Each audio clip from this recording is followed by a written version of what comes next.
बुलाया गया है, क्या कहेंगे? देखिए, हमारी एक ऑर्गेनाइजेशन है ऑल इंडिया मुस्लिम बेदारी कारवां, जो नॉन पॉलिटिकल ऑर्गेनाइजेशन है। लेकिन इन दिनों जो देश में सियासत चल रही है उसको देखते हुए मैंने 15 तारीख को पटना में बाजाब्ता MIM पार्टी की सदस्यता ग्रहण किया है और वहां से सदस्यता लेने के बाद जब मैं आज दरभंगा आया हूं, चूंकि मिथिलांचल का जो हमारा क्षेत्र है, यहाँ जिस कम्युनिटी से हम आते हैं, मुस्लिम समुदाय की बात करते हैं, दलित गरीब पिछड़ा जो समाज है उसकी बात करते हैं।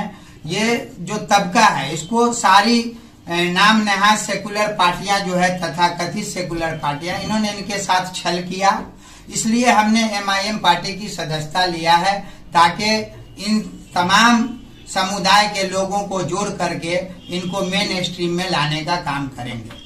आगे क्या योजना है मिथिलांचल में? आगे की हमारी योजना है कि मिथिलांचल में भी हमारी पार्टी चुनाव लड़ेगी और मजबूती से लड़ेगी।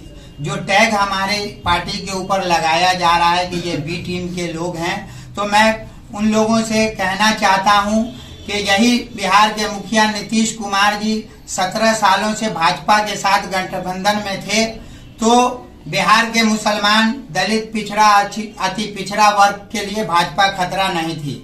लेकिन जैसे ये राजद के साथ आए वैसे ही ये सारी पार्टियां जो है मुसलमानों को भाजपा का डर दिखाने लगी है।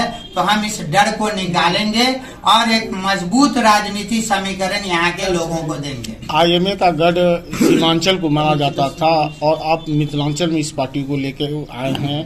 बिल्कुल, देखिए, सीमांचल से इस पार्टी ने शुरुआत की बिहार में, लेकिन चूंकि राजनीतिक पार्टी है तो इसका कोई एरिया बाउंड नहीं है। नेशनल पार्टी है हमारी और हम स्वतंत्र हैं। हमारे साथ बिहार में जो राजद पार्टी ने छल किया, हमारे 4 विधायकों को तोड़ा, और यही लोग जब दूसरी पार्टी के लोग जब भाजपा तोड़ती है तो ये लोग कहते हैं कि भाजपा वाले संविधान को खत्म करना चाहते हैं।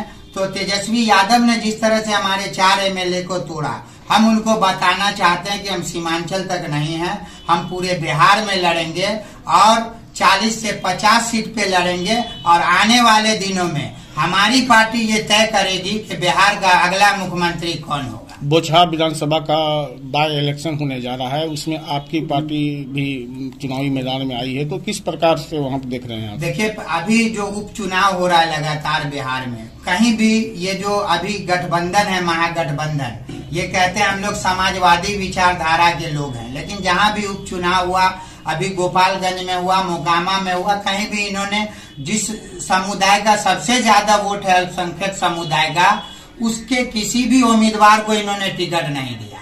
हमने वहां गोपालगंज में अपना उम्मीदवार उतारा था और उसका परिणाम देखा होगा कि हमारे उम्मीदवार को 13,000 के लगभग वोट पड़ा। और कुढ़नी में अभी 5 दिसंबर को उपचुनाव होने जा रहा है, उसमें भी हमारी पार्टी ने मुर्तुजा अंसारी साहब को उम्मीदवार बनाया है पसमानदा तबका से, और हम वहां मजबूत स्थिति में हैं, वहां भी हम चुनाव जीतेंगे इंशाल्लाह। ये बताइए नजरे जी, आप लगातार सामाजिक कार्यकर्ता हैं, कई राजनीतिक दलों से आप जुड़े हुए हैं, फिर इसमें आपको जानिए सेकुलर पार्टियां विचारधारा के हैं, हम सभी समुदाय को लेकर के चलेंगे।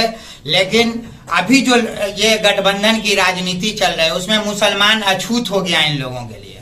किन लोगों के लिए? जो नाम नहाज सेकुलर पार्टियां हैं, चाहे वो आप राजद की बात करें, चाहे वो आप कांग्रेस की बात करें, चाहे जो भी ये कहती है कि हम भाजपा से बचाएंगे, तो मैं कहना चाहता हूं कि ये जो भाजपा से बचाने की बात करते हैं तेजस्वी यादव, अभी मुजफ्फरपुर में एक लड़के की लिंचिंग हुई, इनके लोग वहां आज तक नहीं गए। वहां 5 किलोमीटर की दूरी पे इनके एक मुस्लिम मंत्री हैं, वो आज तक शुद्धि लेने नहीं गए।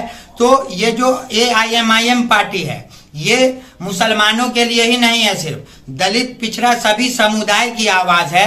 और बैरिस्टर असदुद्दीन ओवैसी इस वक्त मुल्क की आवाज है।